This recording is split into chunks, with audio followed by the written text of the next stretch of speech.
Hello दोस्तों, कैसे हो? और हंसना नहीं है, ये लॉकडाउन का इफ़ेक्ट चल रहा है। एक एस्टेरिक इफ़ेक्ट होता है और हमारे साथ क्या हुआ है, लॉकडाउन इफ़ेक्ट हुआ है। ठीक है, तो आज हम लोगों का एक चैप्टर बचा हुआ है 11th का। हम लोगों ने क्या करोगे, बहुत कंडीशन ख़राब हो गई है। ठीक है, फिर भी पढ़ाई तो करनी है, तो हमें शुरू करना है। हमारा कौन सा चैप्टर, भी चैप्टर ऐसा छूटा हुआ है कि पूछो मत। कौन सा? Ionic equilibrium. वह चैप्टर इतना इंपॉर्टेंट है कि किसी चैप्टर से पूछे ना पूछे क्वेश्चन, यहाँ से तो ज़रूर पूछने वाला है। ठीक है, तो हम उसे छोड़ने का तो सवाल ही नहीं बनता। और अगर आप जेई या नीट देना है तो ये सवाल तो आप इसको छोड़ ही नहीं सकते। हाँ, भले ही लेकिन आप तो ये आप क्या बोलते हैं, स्टेट बोर्ड के जो एग्ज़ाम होते हैं सीईटी वाले, वो भी आयनिक इक्विलिब्रियम को कंसिडर कर लिए हैं, तो उसको भी आप वो भी नहीं छोड़ सकते। ठीक है ना, तो यानी आप तीनों के लिए इम्पोर्टेंट हो गया। तो हम लोग इसे पढ़ेंगे अच्छे तरीके से, लेकिन इससे पढ़ने से पहले मैं आपको एक ही बात बोलूँगा कि पीछे का थोड़ा सा आपको एप्लीकेशन है, वो आपको ध्यान करना है। कौन सा बोलो? जस्ट इससे पहले कौन चैप्टर पढ़े थे? Chemical equilibrium. हम बहुत अच्छे से हम लोग पढ़े थे, याद है कैसे पढ़े थे? छोटा बात पढ़ते हुए चले गए थे, उसका फिर हम लोग को क्या हुआ था, कंबाइन हो गया था। तो उसी तरीके से हम लोग यहाँ भी पढ़ेंगे, लेकिन आपको क्या करना है, केमिकल इक्विलिब्रियम को एक बार रिवाइज कर लेना है, क्योंकि उसका थोड़ा एप्लीकेशन यहाँ पे आएगा।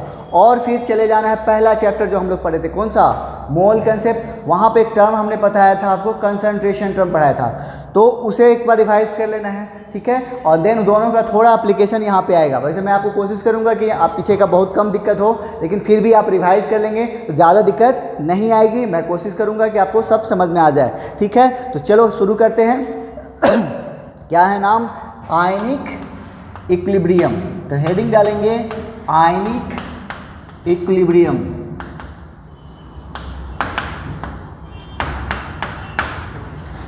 Ionic equilibrium. ठीक है, तो इससे जस्ट पहले हमने पढ़ा था केमिकल इक्विलिब्रियम। उसमें इसमें फ़र्क क्या है? तो यहाँ पर भी इक्विलिब्रियम है, वहाँ पर भी इक्विलिब्रियम, दोनों में एग्जिस्ट करेगा। बस फ़र्क क्या था कि वहाँ पे आपने देखा होगा कि रिएक्टेंट और प्रोडक्ट साइड में आपको आयंस नज़र नहीं आए होंगे, लेकिन यहाँ पे इस चैप्टर में देखो, नाम से ही पता चल रहा है आयनिक मतलब आयंस होंगे। इक्विलिब्रियम में कौन होगा? आयंस होगा। तो यहाँ पे हमें इस चैप्टर में जो डील करना है वो क्या करना है, एक तरफ आयन होंगे और दूसरी तरफ नॉन आयनाइज्ड पार्ट। एक तरफ कौन होंगे? आयनाइज्ड पार्ट, और दूसरी तरफ नॉन आयनाइज्ड पार्ट। तो लिखोगे इसके बारे में थोड़ा सा, बहुत ज़्यादा एप्लीकेशन नहीं है, लेकिन फिर भी स्टार्ट है तो लिखते हैं। It deals equilibrium. It deals क्या चीज़? Equilibrium exist. It deals equilibrium exist between ionized and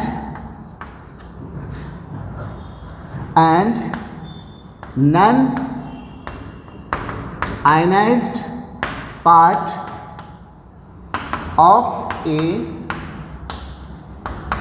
weak electrolyte। ये जो आयनाइज्ड और नॉन आयनाइज्ड पार्ट होगा वो किसका होगा? इलेक्ट्रोलाइट का होगा। और वो इलेक्ट्रोलाइट कैसा होगा? वीक होगा। मतलब इक्विलिब्रियम में एग्जिस्ट कौन करने वाला है? वीक इलेक्ट्रोलाइट करने वाला है। यहां से एक बात मालूम हो गया कि इक्विलिब्रियम में कौन एग्जिस्ट करेगा? वीक इलेक्ट्रोलाइट करेगा। अब यहाँ पर पहले वीक तो हम बाद में बात करेंगे, पहले इलेक्ट्रोलाइट क्या होता है। तो हम लोग चलते फिरते कई बार आपको बता चुके हैं कि इलेक्ट्रोलाइट क्या होता है। इलेक्ट्रोलाइट वो होता है जिसको हम क्या करते हैं, पानी में डालें तो वो आयंस में क्या हो, टूट जाए। इलेक्ट्रोलाइट क्या है? जिसको हम पानी में डालें तो वो क्या होना चाहिए, आयंस में जो है वो आयंस में टूट जाना चाहिए, तभी वो इलेक्ट्रोलाइट कहलाएगा। और अगर वो क्या आयंस में अगर नहीं टूटा तो क्या कहलाएगा? नॉन इलेक्ट्रोलाइट कहलाएगा। आयंस में टूट गया तो इलेक्ट्रोलाइट, और नहीं टूटा तो नॉन इलेक्ट्रोलाइट। तो पहले हम इलेक्ट्रोलाइट का डिफिनीशन लिखेंगे। इलेक्ट्रोलाइट क्या बोलेंगे इसके बारे में? Substance which breaks into their constituent substance which breaks into their constituent ions on dissolving in water. Water में हम उसको अगर डिजॉल्व करें तो वो क्या हो, आयंस में टूट जाना चाहिए, तभी वो इलेक्ट्रोलाइट कहलाएगा, अदरवाइज वो नहीं कहलाएगा। तो इसका एग्जाम्पल की अगर हम बात करें तो इसका एग्जाम्पल सबसे अच्छा एग्जाम्पल में आ जाता है acid, base and salt. Electrolyte का सबसे अच्छा एग्जाम्पल कौन है, एसिड, बेस और सॉल्ट। इलेक्ट्रोलाइट के बारे में हम लोग फिर आगे पढ़ने वाले हैं, उसके वहाँ पर आपको और कुछ बताएंगे। फिलहाल सिर्फ आपको थोड़ा सा यहाँ पर जानना है कि इलेक्ट्रोलाइट क्या है, आपको जो आयंस में टूट जाता है जब पानी में डालने पे, और उसके एग्जाम्पल में हमने क्या लिया है, एसिड, बेस और सॉल्ट। तो पहले हमें बात करना होगा किनके बारे में, कि एसिड क्या है, बेस क्या है, तो इनके बारे में हमें जानना पड़ेगा। तो जल्दी से इसको नोट करो और फिर हम लोग एसिड बेस के बारे में बात करते हैं।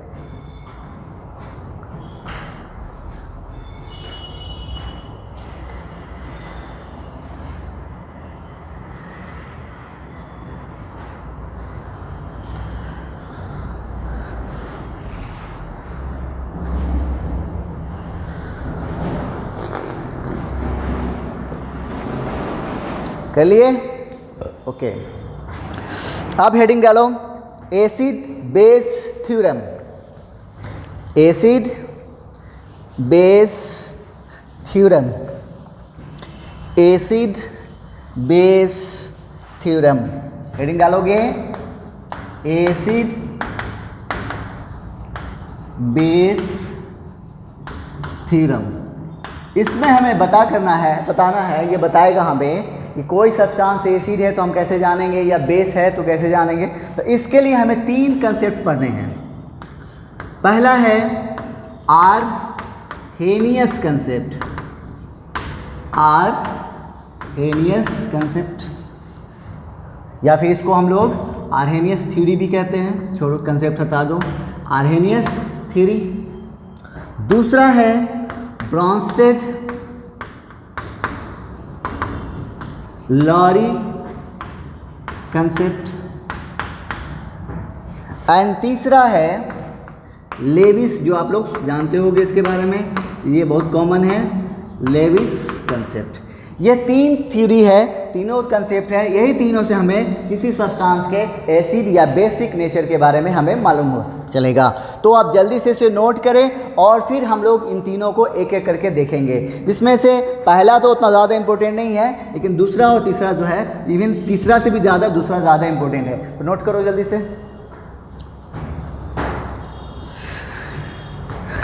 कर लिए। चलो अब हेडिंग डालो, आरहेनियस थ्योरी। पहला हेडिंग डालेंगे, हम लोग पढ़ेंगे, शुरू करेंगे, कौन सा, आरहेनियस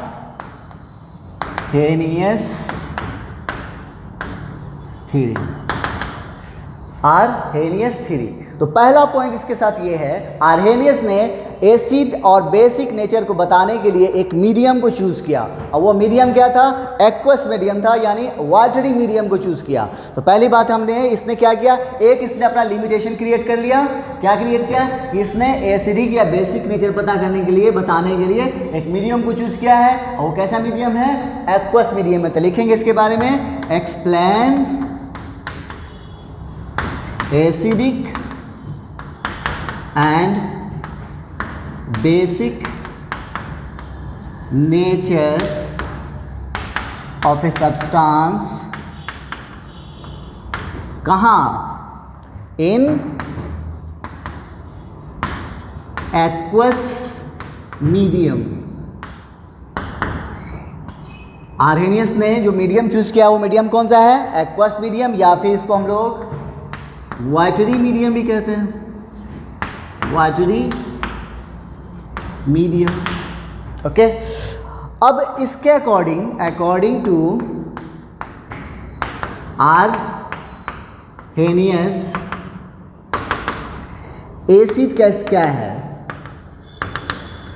आरहेनियस ने, ये तो मालूम हो गया कि इसने मीडियम क्या चूज किया है, एक्वस मीडियम चूज किया है। अब ये एसिड के बारे में क्या बोल रहा है, इसका कहना है कि किसी सब्सटेंस को पानी में डालो, क्या बोल रहा है समझना, ये क्या कह रहा है आरहेनियस, कि जिसका हमको पता करना है नेचर, एसिड है या बेस है, तो उस सब्सटेंस को आपको क्या करना है, पानी में डालना है। पानी में डालने के बाद वो H+ अगर देता है, पानी में डालने के बाद वो अगर H+ देता है, तब वो क्या होगा, एसिडिक नेचर शो करेगा, अदरवाइज वो एसिडिक नेचर शो नहीं करेगा। तो लिखेंगे इसके बारे में, यानी कंडीशन क्या मालूम क्या हो गया, आर्हेनियस के अकॉर्डिंग एसिड क्या हो गया, कि वो सब्सटेंस जिसको हम पानी में डालें तो क्या दे, H+ दे दे, उसे हम क्या कहेंगे, एसिड कहेंगे। लिखोगे इसके बारे में, सब्सटेंस विच गिव्स क्या चीज, H+ ion कब, on dissolving in water। जब हम क्या करेंगे, उसको पानी में डालेंगे तो हमें क्या मिलना चाहिए, H+ मिलना चाहिए। अगर H+ नहीं मिलेगा तो वो एसिड नहीं होगा। ये किसके अकॉर्डिंग हम लोग बात कर रहे हैं, आर्हेनियस के अकॉर्डिंग बात कर रहे हैं। जैसे एग्जाम्पल देखो, HNO3 एक्वस, H+ एक्वस और NO3 माइनस एक्वस। तो देखो HNO3 ने क्या दिया, H+ दिया। जब H+ दिया इसका मतलब ये HNO3 क्या हो गया, एसिड हो गया। दूसरा एग्जांपल देखो, HCl एक्वस, H+ एक्वस और Cl माइनस एक्वस। देखो फिर HCl ने भी क्या दिया, H+ दिया, इसका मतलब ये भी क्या हो गया, एसिड हो गया। तो यानी अकॉर्डिंग हमारे आर्हेनियस के अकॉर्डिंग हमें मालूम हो गया कि कोई सब्सटेंस एसिडिक नेचर तभी शो करेगा जब वो पानी में डालने पर क्या दे, H+ दे, तभी वो क्या होगा, एसिड होगा, अदरवाइज वो एसिडिक नेचर शो नहीं करेगा। तो जल्दी से नोट करो इसको, आगे बताते हैं फिर।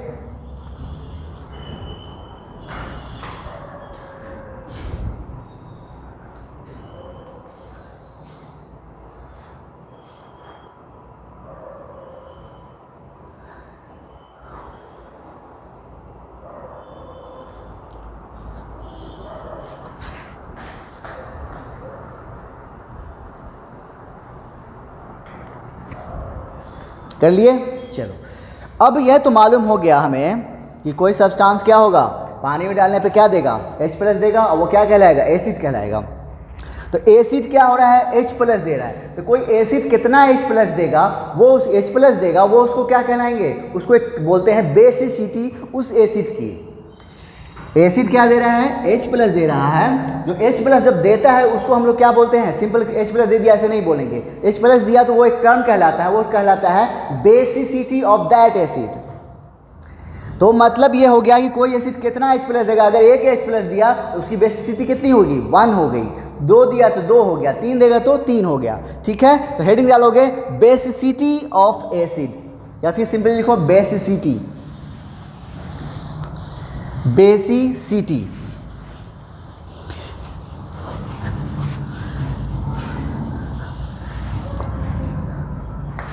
बेसिसिटी, बेसिसिटी क्या है, कोई एसिड कितना H+ देता है। बेसिसिटी क्या है, कोई एसिड कितना H+ देगा, वही उसका बेसिसिटी कहलाएगा। लिखोगे इसके बारे में, नंबर ऑफ, याद रहे ये बहुत BVI है, बहुत पूछता है इससे question. Number of H+ ion, number of H+ ion in acid, number of H+ ion and acid can donate is called, क्या कहेंगे, बेसिसिटी कहेंगे, बेसिसिटी ऑफ एन एसिड।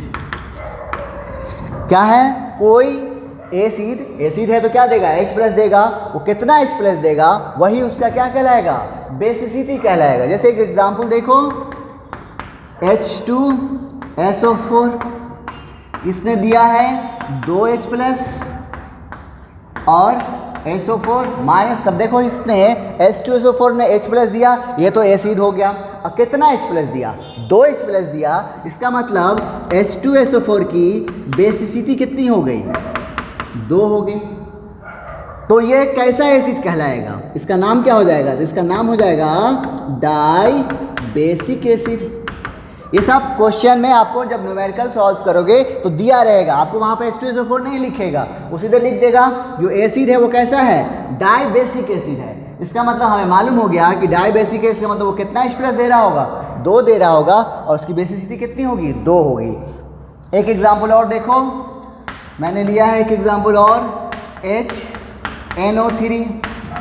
अब ये दिया H+ और NO3 माइनस, इसने कितना दिया, 1H+ दिया, तो बताओ बेसिसिटी कितनी होगी, जल्दी से बताओ कितना होगा, 1 हो जाएगा, क्योंकि कितना दिया, 1 दिया, ये कितना दिया था, 2 दिया था, इसलिए 2 हुआ, इसने 1 दिया इसलिए 1 होगा। जब ये 2 दिया तो इसको हम लोग क्या बोले, डाई बेसिक बोले। ये कितना दे रहा है, 1 दे रहा है, तो क्या बोलेंगे, बोलो जल्दी, क्या बोलेंगे, मोनो बेसिक एसिड। ओके, अब यहाँ पे क्वेश्चन बनता है कि क्या कोई एसिड में जितना हाइड्रोजन नजर आ रहा होगा, क्या सभी हाइड्रोजन H+ के फॉर्म में निकलेगा। ऐसे हम लोग रिडॉक्स सेक्शन में बताए थे आपको, फिर यहाँ पे बता रहा हूँ कि क्या है, कि क्या किसी एसिड में जितना हाइड्रोजन नजर आ रहा है या किसी कंपाउंड में जितना हाइड्रोजन होगा वो क्या सभी H+ के फॉर्म में निकलेगा, तो ऐसा नहीं है। वो क्या होता है, सभी हाइड्रोजन H+ के फॉर्म में नहीं निकलता है। तो कौन सा हाइड्रोजन निकलता है H+ के फॉर्म में, सिर्फ वही हाइड्रोजन निकलता है, वो हाइड्रोजन जो मोर इलेक्ट्रोनेगेटिव एटम के साथ क्या हो, अटैच हो। वही हाइड्रोजन H+ के फॉर्म में निकलेगा जो क्या होगा, मोर इलेक्ट्रोनेगेटिव एटम के साथ क्या होगा, डायरेक्टली अटैच होगा, तभी वो H+ के फॉर्म में निकलेगा, अदरवाइज वो H+ के फॉर्म में वो नहीं निकलेगा। तो नोट करके एक पॉइंट लिखोगे, acid can give hydrogen as H+ ion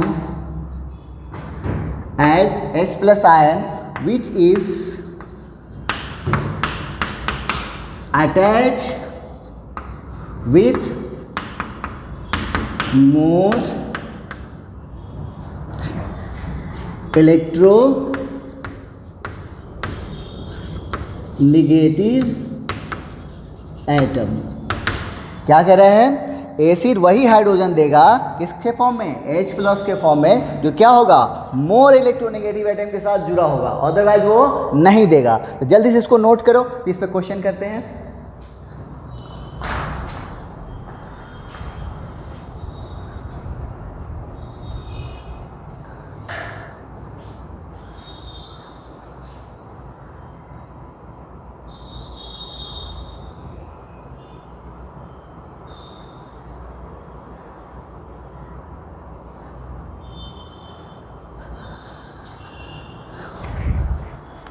कर लिए, ओके।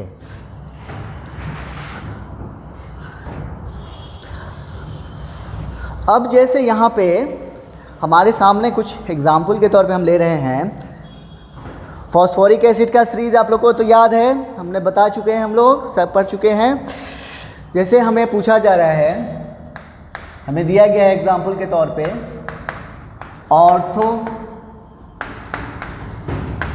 फॉस्फोरिक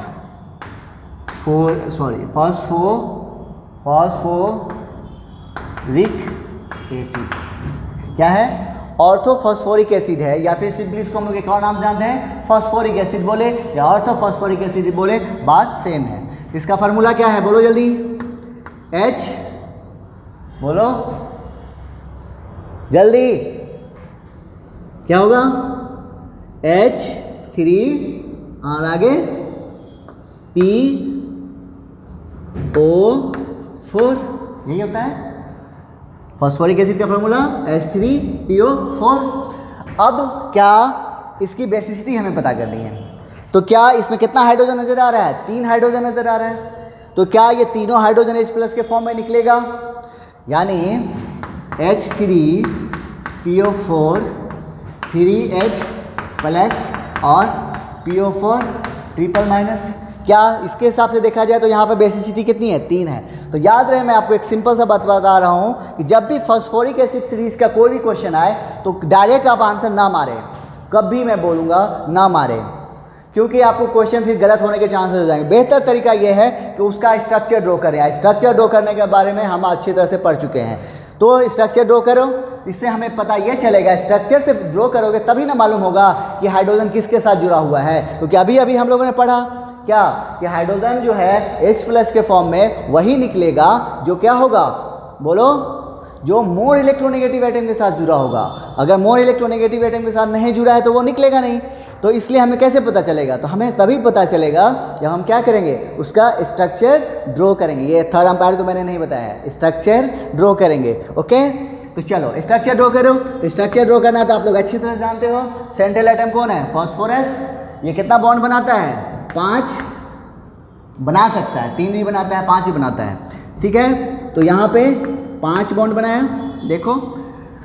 तो 5 बॉन्ड में आप देखो ऑक्सीजन कितना है, 4 ऑक्सीजन है। तो 1 ऑक्सीजन डबल बॉन्ड के साथ, बच कितना गया, 3 ऑक्सीजन। तो 1 यहाँ, 1 यहाँ और 1 यहाँ, बच कितना गया, ये ऑक्सीजन खत्म हो गया। अब बोलो हाइड्रोजन है कितना, 3। तो 1 हाइड्रोजन, चूंकि ऑक्सीजन कितना बनाता है, डबल बॉन्ड, तो 1 तो इसके साथ बनाया, 1 हाइड्रोजन यहाँ आएगा, 1 यहाँ और 1 यहाँ। अब देखो तो 3 हाइड्रोजन नजर आ रहा है और तीनों ही हाइड्रोजन जो है किसके साथ जुड़ा हुआ है, किसके साथ जुड़ा हुआ है, मेरे साथ नहीं जुड़ा हुआ है। बोलो किसके साथ जुड़ा हुआ है, ऑक्सीजन के साथ जुड़ा हुआ है। अब ऑक्सीजन के साथ जुड़ा हुआ है और ऑक्सीजन कैसा होता है, लेस इलेक्ट्रोनेगेटिव, लेस होता है, कैसा होता है, मोर इलेक्ट्रोनेगेटिव होता है। याद है ना, सबसे ज़्यादा कौन होता है, फ्लोरीन, फिर ऑक्सीजन। तो ऑक्सीजन कैसा है, लेस इलेक्ट्रोनेगेटिव है या मोर इलेक्ट्रोनेगेटिव है, तो मोर इलेक्ट्रोनेगेटिव है। तो ये आप देखो तो इसके साथ कौन जुड़ा हुआ है, हाइड्रोजन जुड़ा हुआ है। इसका मतलब ये हाइड्रोजन क्या होगा, यहाँ से कैसे निकलेगा, H+ के फॉर्म में, इधर से ये भी निकलेगा और इधर से ये भी निकलेगा, यानी यहाँ से 3 H+ निकल सकता है।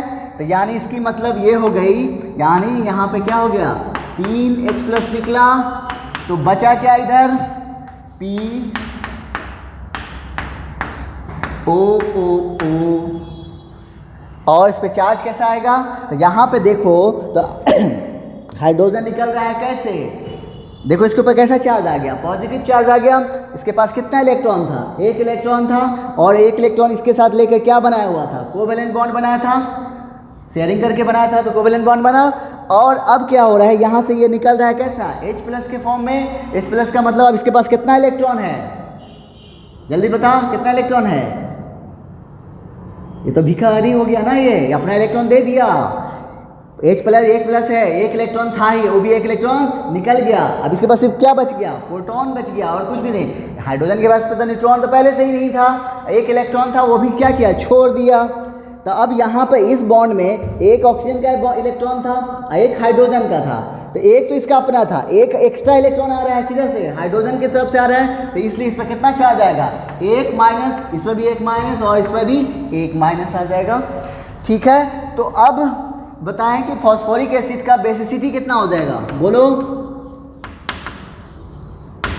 देखो तो 3 H+ दिया ना, तो यहाँ प्रूफ भी हो गया, ये 3 H+ दे सकते हैं, इसका मतलब इसकी बेसिसिटी 3 होगी। तो ये कैसा एसिड कहलाएगा, जब 2 था तो डाई, 1 था तो मोनो, 3 है तो क्या होगा, बोलो जल्दी, क्या हो जाएगा, बोलो क्या होगा, ट्राई बेसिक एसिड। ओके, चलो जल्दी से नोट करो, फिर एक और एग्जांपल दे रहे हैं।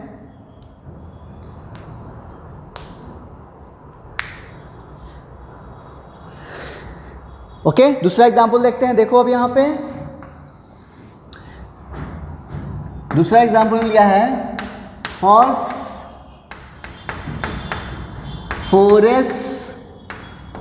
ये सब नाम सब कैसा कैसे निकालते हैं हम लोग केमिकल बॉन्डिंग में ही पढ़े थे, याद है। फॉस्फोरस एसिड कैसे हुआ था, जब हम लोग फॉस्फोरिक एसिड से एक ऑक्सीजन निकाल दिए थे, तो इसका फॉर्मूला बताओ। अब यहाँ पे क्वेश्चन आपके सामने है कि फॉस्फोरस एसिड का बेसिसिटी बताना है। तो बेसिसिटी बताएंगे तब ना जब इसका फार्मूला हमको याद रहेगा, फार्मूले याद नहीं है तो कैसे काम चलेगा। तो फार्मूला याद करने के लिए हम क्या बताए थे कि तरीका बताए थे, तो फॉस्फोरिक एसिड में से एक ऑक्सीजन निकाले थे तो क्या बच गया था H3PO3, तो यहाँ इसका मतलब इसका फार्मूला क्या हो गया H3PO3, ये तो मालूम हो गया। अब इसकी बेसिसिटी बतानी है, तो इसमें देखो तो हाइड्रोजन कितना नज़र आ रहा है, 3 हाइड्रोजन नज़र आ रहा है। कितना नज़र आ रहा है H3PO3। तो इस हिसाब से देखो तो यहाँ पे हमारे पास 3 हाइड्रोजन H+ के फॉर्म में निकल दिया है, और क्या बचेगा इधर PO3 ट्रिपल माइनस, होगा यही होगा। मैंने अभी बोला था आपको कि फॉस्फोरिक एसिड का सीरीज का क्वेश्चन हो तो आप क्या करें, सबसे अच्छा तरीका ये है कि उसका स्ट्रक्चर ड्रॉ करें, थर्ड एम्पायर को मत भेजिए, अपने से ड्रॉ करें, ठीक है। इसका मतलब ये क्या है, ये रॉन्ग हो गया। तो राइट क्या है, फिर रॉन्ग हुआ तो कुछ तो राइट होगा ना, तो राइट करने के लिए क्या करना पड़ेगा, हमें स्ट्रक्चर ड्रॉ करेंगे। करते हैं स्ट्रक्चर ड्रॉ, चलो करो, बोलो जल्दी से। सेंट्रल एटम कौन है, फॉस्फोरस, कितना बॉन्ड 5, 2 3 4 5।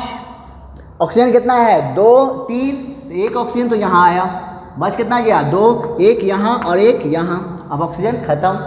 अब हमारे पास हाइड्रोजन कितना है 3, तो एक हाइड्रोजन इसके साथ, एक इसके साथ, अब बच कितना गया 1, तो एक हाइड्रोजन यहाँ आया। अब देखो बताओ अब बेसिसिटी कितनी हो जाएगी, तो देखो 2 ही हाइड्रोजन है जो ऑक्सीजन के साथ जुड़ल है, एक ये वाला तो फॉस्फोरस के साथ जुड़ा हुआ है, ये दोनों इसके साथ जुड़ा है, ये इसके साथ जुड़ा है। ये कैसा होता है, मोर इलेक्ट्रोनेगेटिव होता है, नहीं ना, तो ये होता है, तो यानी ये यहाँ से निकलेगा और ये यहाँ से निकलेगा। कितना निकला 2 निकला, यानी यहाँ से 2 H+ निकलेंगे और स्ट्रक्चर कैसा बन जाएगा POO, यहाँ H O पे ऑक्सीजन पे 1 यहाँ पे भी 1 आ जाएगा, ठीक है। ये यहाँ से कैसे निकला H+ के फॉर्म में और ये भी H+ के फॉर्म में। तो बताओ फॉस्फोरस एसिड की बेसिसिटी कितनी हो जाएगी, जल्दी बोल दो, बताओ बताओ बताओ कितना हो जाएगा, कितना दिया है 2 H+ दिया, कितना होगा 2 हो जाएगा।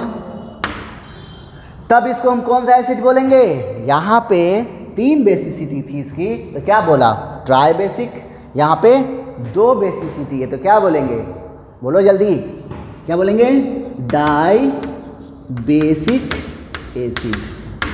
ओके, समझ में आ गया कैसे निकालेंगे बेसिसिटी। ये टर्म बड़ी काफ़ी इंपॉर्टेंट है, क्योंकि जब हम लोग आगे चल के क्वेश्चन बनाएंगे कंसंट्रेशन टर्म के आएंगे, इसमें जरूरत आएगा, तो नॉर्मलिटी आएगा। तो नॉर्मलिटी निकालने के लिए हमको क्या चाहिए होता है इक्विवेलेंट वेट, इक्विवेलेंट वेट निकालने के लिए क्या जरूरत पड़ता है N factor. N factor for acid के लिए किसके बराबर होता है, इसी के बराबर होता है ना, जल्दी से नोट करो।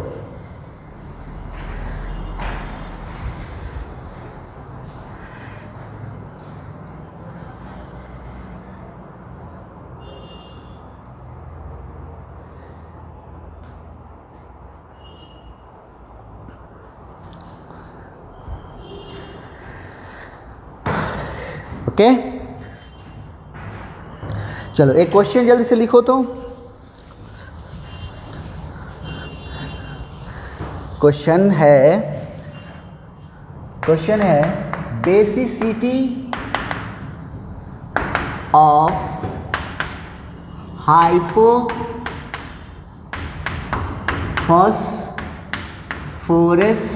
Acid is. क्वेश्चन आपसे पूछा गया है कि हाइपोफॉस्फोरस एसिड का बेसिसिटी कितना होगा।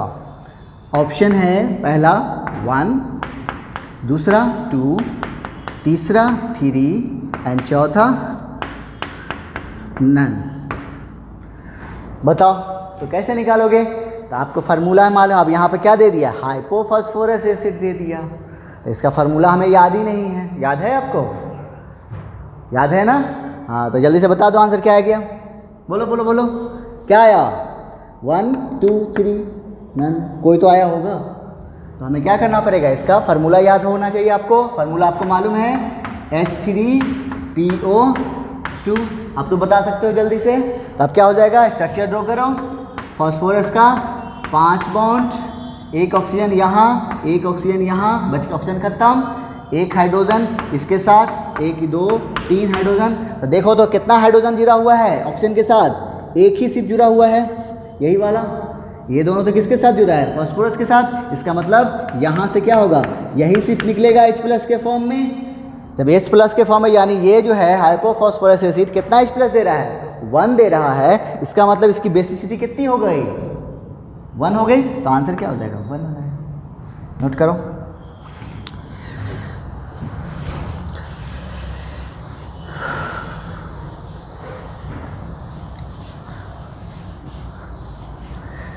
कर लिए, चलो। तो एसिड क्या होता है, बेसिसिटी क्या होता है, हमें मालूम हो गया। किसके अकॉर्डिंग हम लोग बात कर रहे हैं, आर्हेनियस के अकॉर्डिंग। नाउ बात करते हैं बेस की। तो एसिड के बारे में क्या बोला मैंने, आर्हेनियस ने क्या बताया, मैंने नहीं बोला, आर्हेनियस ने बोला है, सॉरी, मैं तो उसकी बात को आपको बता रहा हूँ। आर्हेनियस ने क्या बोला था कि कोई सब्सटेंस हम क्या करें, पानी में डालें तो वो क्या दे दे, H+ दे दे, तो उसे हम लोग क्या कहेंगे, एसिड कहेंगे। उसी तरीके से बेस के बारे में इसने बोला कि किसी सब्सटेंस को पानी में डालो तो क्या देना चाहिए, OH- देना चाहिए। क्या कह रहा है कि अगर H+ दिया तो एसिड और OH- दिया तो बेस। तो लिखोगे इसके बारे में, सब्सटेंस विच गिव्स क्या चीज, OH- आयन का ऑन डिजॉल्विंग इन वाटर। जब उसको हम क्या करेंगे, पानी में डालें तो वो क्या देगा, OH- आयन देगा, तब वो क्या कहलाएगा, बेस कहलाएगा। जैसे एग्जाम्पल देख लो, कैल्शियम हाइड्रोक्साइड एक्वस, तो ये क्या हुआ, Ca++2 एक्वस और 2OH- एक्वस। देखो तो कितना OH- दिया, 2 OH- दिया। पहली बात तो ये OH- दे रहा है, तो ये क्या हुआ, बेस हुआ या एसिड हुआ, बेस हुआ। एक एग्जाम्पल और लेते हैं जो बहुत कॉमन है, NaOH एक्वस। इसने भी क्या दिया, Na+ एक्वस और OH- एक्वस। ये भी देखो NaOH ने भी क्या दिया, OH- दिया। इसका मतलब ये भी क्या हो गया, बेस हो गया। तो हमें मालूम हो गया अकॉर्डिंग टू आर्हेनियस कि एसिड कैसे क्या होगा और बेस कैसे पहचानेंगे। एसिड क्या करेगा, H+ देगा और बेस क्या होगा, OH- देगा। तो इस तरह से हमें मालूम हो जाएगा। जब आप यहाँ पर जल्दी से इसको नोट करो, फिर इसके बारे में बात करते हैं, OH- के बारे में।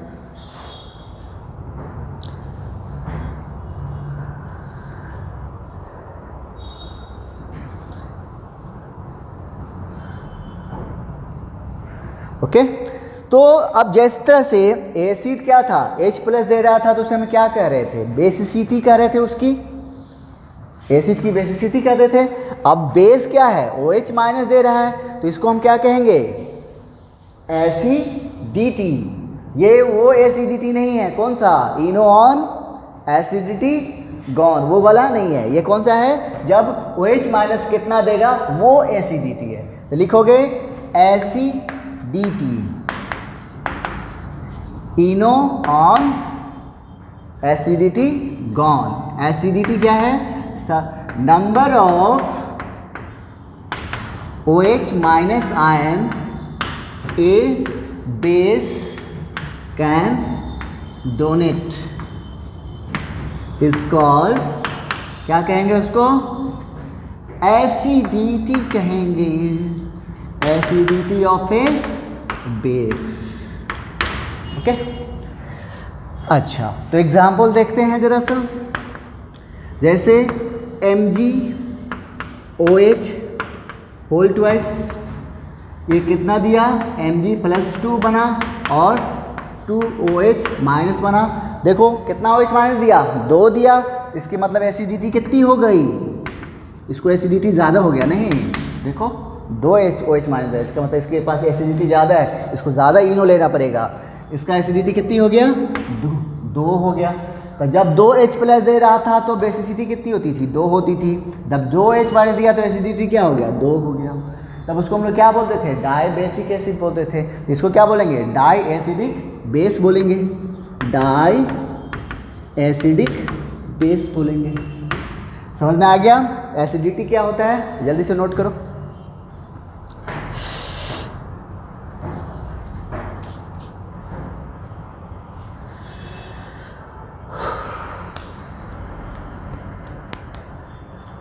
कर लिए? चलो एक क्वेश्चन बनाओ तो। क्वेश्चन है, क्वेश्चन लिखोगे। क्वेश्चन है Arrhenius theory, Arrhenius theory of acid base is not applicable for, not applicable, sorry for नहीं, इन,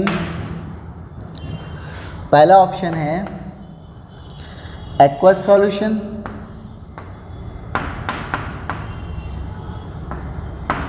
दूसरा है in presence of water,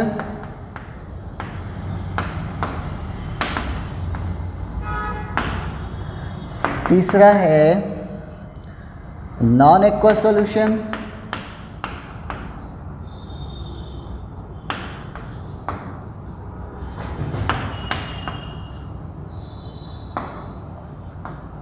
non aqueous solution, and the fourth है नन। बोलो क्या होगा? कह रहे हैं कि आर्हेनियस थ्योरी जो एसिड बेस का है वो एप्लीकेबल कहाँ नहीं है। तो हम लोगों ने पहला ही कंडीशन लिखा था, क्या था वो एक्सप्लेन कर रहे हैं किस में, एक्वस मीडियम में। एक्वस मीडियम में तो अकेले एप्लीकेबल है ना, यहाँ है एक्वस सॉल्यूशन में, वाटर में भी है, तीसरा को है नॉन एक्वस सॉल्यूशन में एप्लीकेबल नहीं है। तो बना लिए होंगे आप लोग, आंसर क्या हो जाएगा, थर्ड हो जाएगा। ठीक है, चलो तो ये था आपको आर्हेनियस थ्योरी और उसके अकॉर्डिंग एसिड बेस कैसे निकालेंगे, कैसे जानेंगे, कैसे पहचानेंगे, और उससे जुड़ी हुई कुछ बातें हम लोगों ने अभी अभी सीखी है। ठीक है, अब इसका कुछ लिमिटेशन है। लिमिटेशन क्या है, हेडिंग लिखा लोगे, लिमिटेशन, लिमिटेशन ऑफ आर्हेनियस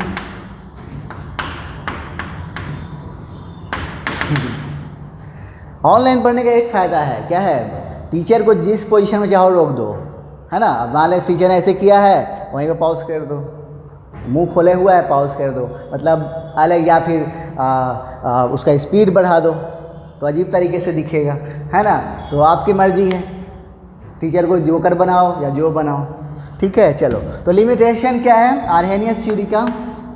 पहला जो इसका कंडीशन क्या था कि ये कह रहा था कि एसिड बेस को पता करने के लिए क्या लिया था, मीडियम लिया था, एक्वस मीडियम। यही इसका लिमिटेशन हो गया कि ये एक्वस मीडियम के बाहर की बात ही नहीं करता है। ये क्या यानी क्या करता है, एक्सप्लेन करता है एसिडिक और बेसिक नेचर किस में, ओनली इन एक्वस मीडियम में। तो लिखोगे explain acidic, acid base nature only in aqueous medium, पहला। दूसरा इसका था, जैसे इसने क्या बोला था कि जो सब्सटेंस को हम क्या करें, पानी में डालें तो वो क्या करे, H+ दे और तब वो एसिडिक नेचर शो करेगा, यानी एक्वस कंडीशन की बात कर दी थी। तो HCl को भी क्या है, पानी में डालेंगे तो H+ देगा, लेकिन ऐसा है नहीं। HCl जो है गैसियस फेज में भी होता है तो वो क्या करता है, एसिडिक नेचर शो करता है। तो इसको इसने एक्सप्लेन नहीं किया। उसके अलावा जैसे आपको BF3 है, BCl3 है, AlCl3 है, ये सब H+ नहीं देता है, ठीक है, लेकिन फिर भी एसिडिक नेचर शो करता है। या फिर NH3 है, PH3 है, ये सब क्या है, OH- नहीं देता है, लेकिन फिर भी बेसिक नेचर शो करता है। तो इनके पास कोई जवाब नहीं था, इन्होंने इसको कोई एक्सप्लेनेशन नहीं किया। तो दूसरा लिमिटेशन क्या हो गया, do not explain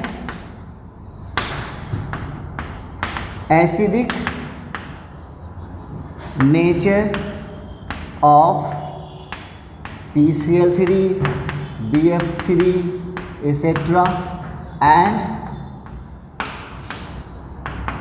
basic nature of किसका NH3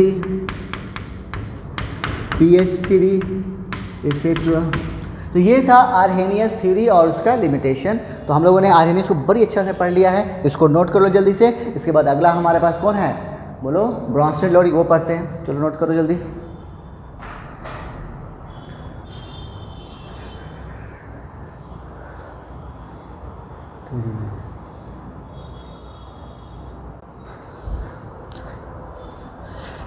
कर लिए?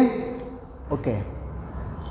तो अब हेडिंग डालेंगे हम लोग दूसरा, वो दूसरा कंसेप्ट थोड़ा सा अच्छे से पढ़ेंगे हम लोग, तो उससे थोड़ा सा आगे भी उसका इस चैप्टर में यूज़ आएगा और उससे क्वेश्चन भी आते रहते हैं। इसमें से आपको सिर्फ दो बातें ध्यान रखनी है। कौन सी? एक, बेसिसिटी कैसे हम निकालेंगे वो मालूम करना है आपको, और पहला जो ही पॉइंट जो था कि आर्हेनियस ने एसिडिक नेचर या बेसिक नेचर पता करने के लिए मीडियम चूज किया था। वो कौन सा मीडियम था? एक्वस मीडियम था। ओके। और ना दूसरा है हमारे पास ब्रॉन्स्टेड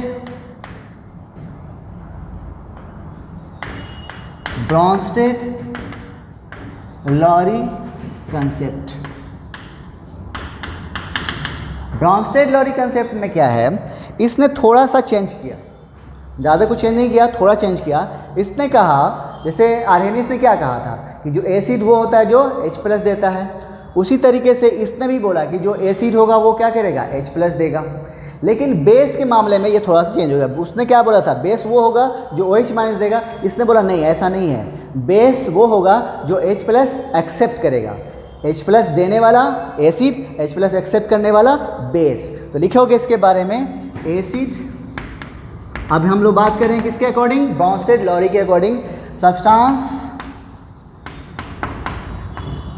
विच गिव्स क्या चीज़, H+ आयन, या फिर हम इसको कह सकते हैं H+ क्या होता है, प्रोटॉन होता है ना, क्योंकि इसमें अब तो इलेक्ट्रॉन भी नहीं बचा, सिर्फ क्या है, एक प्रोटॉन है, न्यूट्रॉन तो पहले से ही नहीं था। तो प्रोटॉन, तो इसको हम क्या बोलेंगे, एसिड क्या है, वो सब्सटेंस जो H+ दे रहा है। तो हम इसको कह सकते हैं दैट इज प्रोटोजेनिक, यानी प्रोटॉन देने वाला, प्रोटॉन जनरेट करने वाला। ठीक है। उसी तरीके से दूसरा बेस की बात करें तो क्या है, सब्सटेंस विच कैन एक्सेप्ट क्या चीज, H+ आयन। तो इसको हम क्या कह सकते हैं, ये एक्सेप्ट कर रहा है क्या चीज को, प्रोटॉन को। तो क्या करेंगे, प्रोटोफिलिक कहेंगे इसको, दैट इज प्रोटोफिलिक। ठीक है। अब जैसे एग्जाम्पल देखो इसका, NH3 और HCl। ठीक है। इसके बाद यहाँ पे क्या बना हमारे पास, NH4+ और Cl-। अब हमें पता करना है कि इसमें कौन एसिड है और कौन बेस है। तो देखो, गौर करो, उधर देखो, सबसे इसको पता करना है अच्छा, सबसे अच्छा उधर देख लो, आपको खुद ही पता चल जाएगा। ये जो Cl- आयन है वो कहाँ से आया होगा, यहाँ से आया होगा, और यहाँ से जो इसका मतलब इसका हाइड्रोजन कहाँ निकल गया, यानी इसने क्या किया, दिया। पहले ये देखो, यहाँ पे इसमें क्या आ गया, पॉजिटिव चार्ज है, यानी ये क्या है, लिया, ये दिया, ये लिया। ये देने वाला क्या है, एसिड, और लेने वाला बेस। समझ में आया, देने वाला एसिड, लेने वाला बेस। यहाँ पे देखो, देने वाला HCl था, एसिड, लेने वाला NH3 था, तो बेस। जैसे कि एग्जाम्पल और देख लो, H2O plus HCl, H3O plus और Cl-। अब बता दो कौन एसिड है और कौन बेस है। फिर देखो यहाँ पर, फिर इसमें भी यही हुआ, HCl ने दिया, H2O ने लिया, ये दिया वो लिया, तो दिया तो कौन, एसिड, जो लिया तो वो बेस। तो क्या हो जाएगा, ये एसिड, ये क्या हो गया, बेस हो गया। समझ में आ गया। तो ये था ब्रॉन्स्टेड लॉरी। ये अभी ये कुछ थोड़ा सा ही, अभी हम लोग इतना कुछ बहुत ज़्यादा नहीं बताया है, अभी ये सिर्फ एसिड और बेस क्या है वो हम बताएं। तो नेक्स्ट लेक्चर हमारा होगा इसका और एप्लीकेशन पे, यानी यहाँ जो ये जो बन रहा है इसे क्या कहेंगे, इसमें क्या बनता है, क्या इसको कैसे पहचानेंगे, उसका स्ट्रेंथ कैसा होगा, तो यहाँ से आगे आपको अच्छा समझना होगा। ठीक है, तो मिलते हैं हम लोग नेक्स्ट लेक्चर में इससे आगे। ठीक है, तो आज जो आप लोगों ने देखा है हमें उम्मीद है कि बहुत अच्छा लगा होगा। अच्छा लगने के बाद आपको क्या करना है मालूम है, हमें नहीं बताना है क्या करना है आपको। ठीक है, तो मिलते हैं नेक्स्ट लेक्चर में। Okay, thank you.